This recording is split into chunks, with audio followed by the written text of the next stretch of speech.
Hello guys, আমি এতিয়া গৈ আছো পিকনিক খাবলৈ। আমি এতিয়া মানে খুজি পৰা 4 টকা।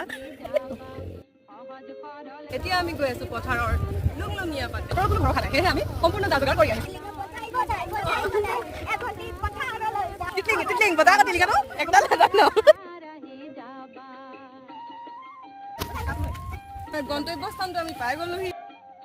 টেং টেং টেং টেং ইয়ে টিকেটকে কৰিব হিচাপ কৰা হৈছে এতিয়া। আমাৰ ৰুটি হ'ল 26 খন। এতিয়া আমি মানুহ হলো 7টা। হয়। গতিকে কেনেকৈ ভাগ কৰিব? আমি মানে 3টা 4টা আৰু মানে 2টা মানুহ ভাগ কৰিব লাগিব। মানে অলপ গেছাল যে মই হানি খাই দিম। ফেটছ কমিব।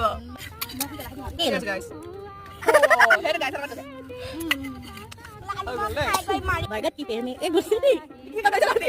তুমি কে ভাল শুনে রে। ভূতনি কে বাল শুনে রে কি? না। তুমি কেনে দেবা নো? উসকি দাও।